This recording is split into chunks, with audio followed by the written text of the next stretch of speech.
Bien, buenas noches queridos estudiantes, bienvenidos a esta octava semana de clases. Estamos con esta tutoría prácticamente terminando el primer bimestre. Espero que esta clase durante estos 2 meses haya sido provechosa y los animo a continuar con nuestra lectura.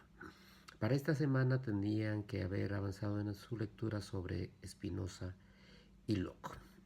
Vamos a empezar con Baruch Spinoza. Baruch Spinoza es un filósofo holandés que vivió a mediados del siglo XVII, más específicamente entre 1632 y 1677. Fue un judío, sin embargo lo expulsaron de la sinagoga por su pensamiento un tanto, digamos así, heterodoxo, es decir, un poco apartado de la doctrina oficial. En muchas ocasiones fue perseguido, calumniado por sus ideas e incluso llegaron al extremo de intentarlo asesinar por pensar de una manera diferente. Diríamos que fue uno de los primeros en emplear una visión crítico-histórica de la Biblia. Él negó que la Biblia estuviera escrita por Dios y encontró algunas discrepancias en las escrituras. Todos sabemos que Jesús predicó una religión de la razón, decía Spinoza, y que ponía el amor sobre todas las cosas. Y por lo tanto, para Spinoza, este amor se refiere tanto al amor de Dios cuanto al amor al prójimo. Es decir, Baruch Spinoza sostenía que el amor que se predica en el cristianismo es un amor tanto hacia Dios cuanto hacia el prójimo, hacia el próximo, hacia nuestros, nuestros seres humanos que están cercanos. Spinoza habló mucho en favor de la libertad de expresión y fíjense ustedes de la tolerancia religiosa. Un punto de su filosofía es ver las cosas desde el ángulo de la eternidad. Imagínense ustedes lo que representaba en ese momento plantearse la eternidad, pero no solamente la eternidad en cuanto al tiempo, sino también la eternidad en cuanto al espacio y lo que un ser humano puede representar en esa vida. Eso nos permitía ubicarnos muy fuertemente dentro del contexto universal. Es decir, que él pensaba no solo en el inmenso espacio, sino también en el inmenso espacio-tiempo por el cual está rodeado el hombre. Para Baruch Spinoza, todo lo que existe es naturaleza. Dios es igual a naturaleza. Por lo tanto, era panteísta. Dios está en todo lo que existe y todo lo que existe está en Dios. Eso es lo que quiere decir que era panteísta. Tal vez su libro más importante fue Ética demostrada según el orden geométrico. Pero él entendía ética como la enseñanza de cómo debemos vivir para conseguir la felicidad.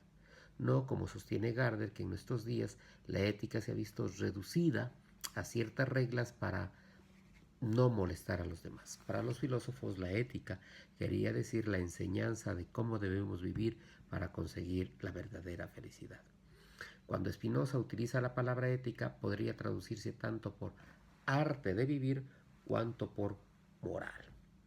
Y el método geométrico a su vez se refiere al lenguaje o forma de presentación, es decir, la ética con un determinado lenguaje, con una determinada forma de presentación para saber vivir. Su ética quería demostrar cómo la vida del hombre está condicionada por las leyes de la naturaleza. Debemos liberarnos de nuestros sentimientos y afectos para encontrar paz y ser felices. Baruch Spinoza no aceptó la diferencia entre sustancia y extensión que proponía Descartes. Para él solo hay una sustancia. Todo lo que existe proviene de lo mismo. Sustancia, naturaleza, Dios, todos estos conceptos significaban para Baruch Spinoza lo mismo. Por lo tanto, es monista, porque reduce toda la naturaleza y todas las circunstancias a una sola sustancia. Él sostenía que los seres humanos conocemos dos cualidades o formas de aparición de Dios, que llamaba atributos, y estos atributos son pensamiento y extensión. Una flor o un poema son dos modos de atributo de la extensión o del pensamiento.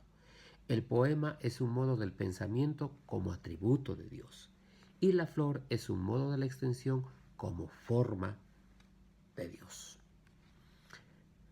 En su ética que ya dijimos que quería demostrar eh, cómo la naturaleza influye en todos los procesos del mundo.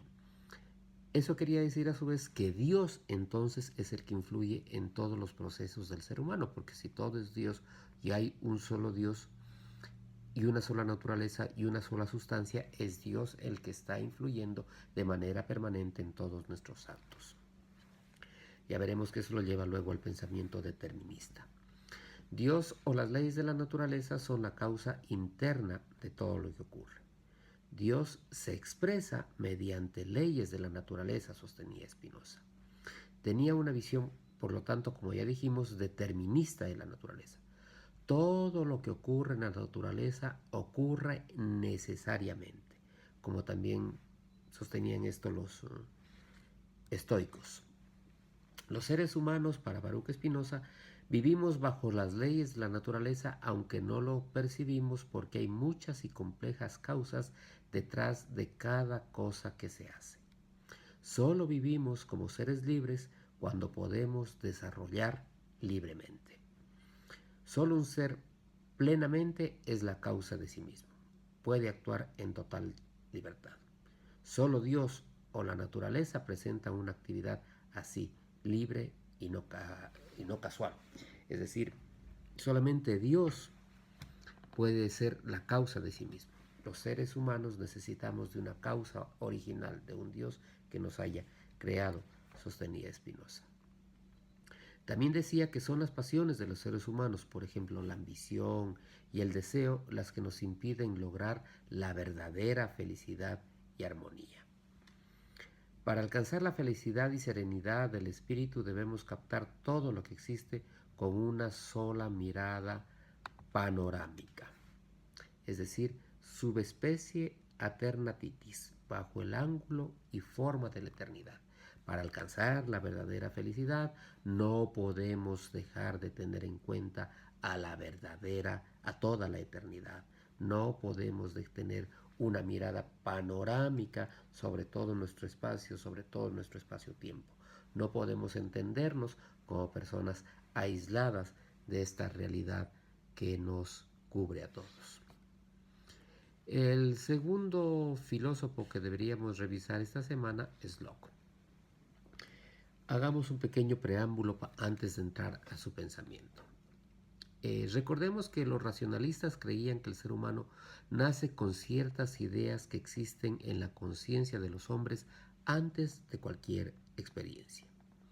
Por otro lado, el empirismo sostiene que no tenemos ninguna idea en nuestra conciencia antes de adquirirla mediante los sentidos. Los empiristas, por lo tanto, son los filósofos de la experiencia. Y los más importantes fueron británicos, Locke, Berkeley y Hume. A estos empiristas, que nacieron todos en Inglaterra, se los suele diferenciar del racionalismo continental, es decir, del racionalismo que se desarrolló en el continente europeo. El empirismo desea derivar todo el conocimiento sobre el mundo de lo que nos cuentan nuestros sentidos, ver, oír, oler, tocar. La fórmula clásica del empirismo, recordemos, viene de Aristóteles. Aristóteles sostenía, y cito, no hay nada en nuestra conciencia que no haya estado antes en nuestros sentidos. Fin de la cita. Para los empiristas británicos era importante analizar las ideas humanas y ver si podían ser demostradas mediante experiencias auténticas. En este contexto nace John Locke, exactamente en 1632 y muere en 1704. Quizás su libro más importante fue Ensayo sobre el conocimiento humano. Allí trata sobre dos cuestiones principales. ¿De dónde recibe el ser humano sus ideas y conceptos? Y se pregunta si podemos guiarnos en lo que nos cuentan nuestros sentidos. Sobre la primera pregunta, o de dónde recibe el ser humano sus ideas y conceptos, Locke está convencido de que todo lo que tenemos de pensamientos y conceptos son solo reflejos de lo que hemos visto y oído. Surgen primero lo que denomina ideas simples de los sentidos, que se elaboran mediante el pensamiento, pero también entran la razón, la fe y la duda.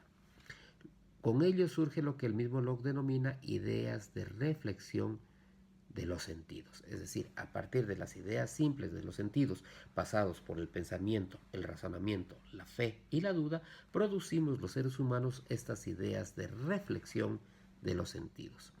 Por lo tanto, ya Locke distingue muy bien entre sentir y reflexionar. A través de los sentidos recibimos impresiones simples.